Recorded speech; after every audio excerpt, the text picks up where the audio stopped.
Petugas cleaning service ini sangatlah energik. Meskipun dapat shift malam, ia tetap bersemangat. Ia membersihkan kantor polisi itu sambil joget-joget kayak anggota DPR. Sampai akhirnya ia menjatuhkan kotak yang berisi file kasus pembunuhan yang terbaru. Korbannya bernama Antonio Costa. Morgan membaca sekilas file-file tersebut. Dalam file itu, polisi menjadikan istri Antonio sebagai calon tersangka. Namun insting Morgan berkata lain. Ia merasa polisi sudah melakukan kesalahan. Ia mencoret kata tersangka di papan kasus itu dan menggantinya menjadi korban. Esok paginya detektif Karadek yang memegang kasus Antonio datang ke kantor. Mereka hendak membahas update terbaru mengenai kasus Antonio tersebut. Namun ia berubah menjadi sangat kesal saat melihat papan kasusnya dicoret-coret oleh orang lain. Tidak ada satupun yang mengaku melakukannya. Mereka kemudian mengecek CCTV. Ternyata pelakunya adalah petugas kebersihan di kantor mereka yang bernama Morgan.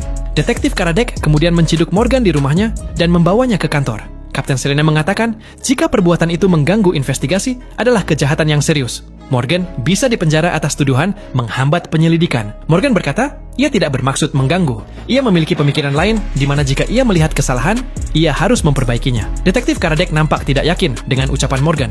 Kapten Selene lalu mengeluarkan berkas ke atas meja dan meminta Morgan untuk menganalisanya. Morgan menunjukkan foto sofa. Bantal-bantal tertata rapi dengan warna yang serasi. Begitu juga dengan semua barang-barang di rumah itu. Bisa disimpulkan jika pemilik rumah adalah orang yang menyukai kerapihan. Namun ada sebuah tirai yang tidak terikat rapi. Morgan berpendapat jika tali tirai itu dipakai untuk mengikat korban. Ia lalu menunjukkan bekas selat ban yang ada di kaki kursi. Terlihat tangan Antonio tidak ada bekas tanda ikatan. Artinya ada orang lain yang diikat di kursi itu, yaitu istri Antonio. Sedangkan tubuh Antonio tergeletak di lantai. Ada orang ketiga yang menjadi eksekutornya. Orang tersebutlah yang harus detektif Karadek temukan. Namun hal itu tidak membuat Morgan dilepaskan. Ia harus ditahan sampai spekulasinya dipastikan benar.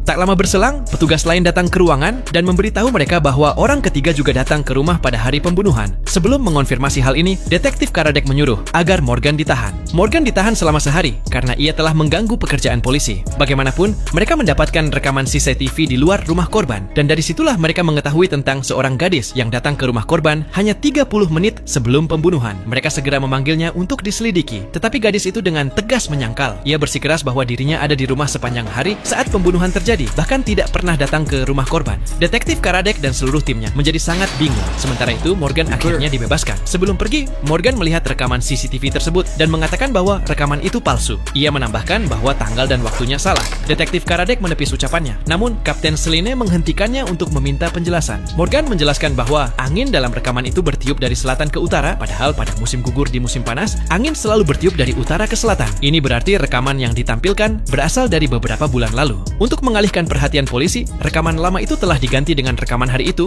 dengan stempel waktu dan tanggal baru. Semua pernyataannya diteliti dan ternyata benar. Para detektif pun terkejut. Saat Morgan hendak meninggalkan kantor polisi, Kapten Selene menghentikannya dan bertanya bagaimana ia bisa melakukan semua ini. Morgan menjawab, "Aku punya IQ 160. Itu artinya kemampuan berpikir dan observasiku jauh lebih dari orang biasa. Aku juga telah menonton banyak film dokumenter, sehingga aku dapat menganalisis hal-hal ini dengan sangat mudah." Di adegan berikutnya, detektif Karadek bertemu dengan putri korban. Putri korban itu menceritakan sesuatu yang aneh. Seorang wanita bernama Sarah telah mengirim surat kepada ibunya yang kemudian menghilang. Gadis itu mengatakan bahwa pada saat ibunya membaca surat itu, ibunya meninggal. Detektif Karadek terkejut dan mulai memikirkan isi surat itu serta hubungannya dengan kasus pembunuhan. Untuk mengetahuinya, ia membutuhkan surat tersebut yang mungkin ada di rumah istri korban atau di kantornya. Ia pun memberitahu Kapten Selene. Melihat kasusnya semakin rumit, Kapten Selene meminta Morgan untuk ikut menangani. Pertama-tama, ia membutuhkan surat yang mungkin berada di kantor istri yang hilang. Detektif Karadek pergi ke kantor itu dan meminta izin bos untuk menggeledah, namun bos menolak. Di kantor itu, detektif Karadek menjelaskan seluruh kasus kepada Morgan, termasuk lini masa peristiwa. Dari situ, Morgan memperhatikan bahwa saudara perempuan istri yang hilang tidak menunjukkan keterikatan, padahal ia memiliki hubungan yang dalam dengan korban. Para detektif kemudian membawanya ke rumah untuk penyelidikan. Di sana, Morgan mengetahui bahwa perempuan itu ternyata seorang ahli biologi, dan dari perilakunya terlihat jelas bahwa ia menyembunyikan sesuatu dari polisi. Morgan menceritakan hal ini kepada Karadek, tetapi Karadek tidak menemukan sesuatu yang mencurigakan. Untuk memecahkan kasus, surat itu sangat penting. Karena itu, Morgan menyelinap ke kantor tanpa memberitahu siapapun, lalu mencuri surat itu dengan dalih membersihkan. Ketika ia membawanya ke detektif Karadek, sang detektif marah karena Morgan bisa saja dipenjara lagi akibat perbuatannya. Namun Morgan menjawab, apapun yang terjadi, kita lihat saja nanti. Sekarang baca surat ini. Melalui surat itu, mereka mengetahui bahwa Brian, seorang pria berkuasa di kota, telah melecehkan seorang gadis bangsawan. Sarah ingin agar kasusnya digugat, sehingga ia meminta bantuan istri korban. Namun sebelum bisa berbuat apa-apa, Sarah meninggal.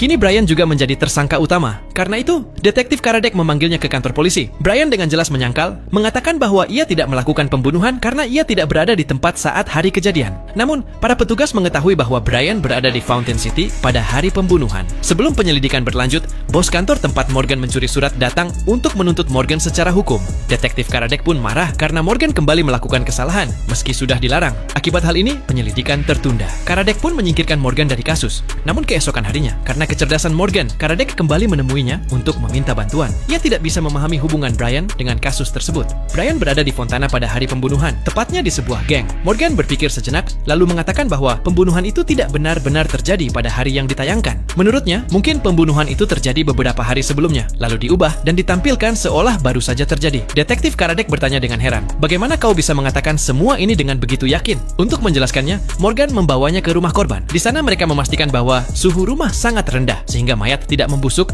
dan noda darah masih terlihat seolah-olah baru. Karadek kembali menemuinya, masih belum bisa memahami. Morgan lalu berkata, lihat, wanita itu adalah Lynette, istri korban yang hilang. Kakaknya tidak datang membicarakan kasus ini dan tidak menunjukkan kekhawatiran. Ketika kita pergi ke rumahnya, kita melihat banyak artefak Fountain di sana. Artinya, dia baru-baru ini pergi ke kota Fountain. Yang mengejutkan bukanlah ia pergi ke Fountain, tapi ia pergi ke sana pada tanggal yang sama dengan Brian. Dan semua hal di sini menunjukkan bahwa pembunuhan itu terjadi pada tanggal-tanggal tersebut. Dari semua hal ini, mudah ditebak bahwa Brian adalah pacarnya. Ketika Brian mengetahui bahwa Lynette akan mengambil kasus Sarah, dia membawa adiknya untuk melawan Lynette agar Lynette mundur. Ia pasti mengancam Lynette. Dan ketika suami Lynette mengangkat pistol untuk menakut-nakutinya, Brian tidak takut. Alih-alih ia mencoba merebut senjata, hingga akhirnya suami Lynette tertembak. Kini kasus ini telah menjadi kasus pembunuhan. Untuk menyembunyikan semua ini, ia pertama-tama menahan Lynette karena saudara perempuan Lynette adalah seorang ahli biologi. Itulah sebabnya ia merencanakan segalanya untuk menyelamatkan dirinya. Ia menurunkan suhu rumah agar bukti tidak terlihat tua. Saat melihat rekaman CCTV, rekaman lama dipasang dengan stempel waktu baru, dan mereka menculik Lynette pada hari yang sama agar semua orang mengira Lynette melarikan diri setelah membunuh suaminya sendiri. Melihat semua ini, Morgan menebak di mana Lynette kemungkinan ditahan. Menariknya, tebakan itu benar. Tak lama kemudian, orang-orang ini tiba di tempat Lynette ditahan dan menyelamatkannya. Para pelaku akhirnya tertangkap dan kasus pun berakhir di situ. Semua orang terkejut. Morgan berhasil memecahkan kasus yang begitu rumit dengan mudah. Itulah sebabnya sang Kapten Selene menawarinya pekerjaan sebagai detektif. Namun ia menolak karena pekerjaan itu membutuhkan banyak waktu. Sementara ia ingin meluangkan waktu untuk keluarganya.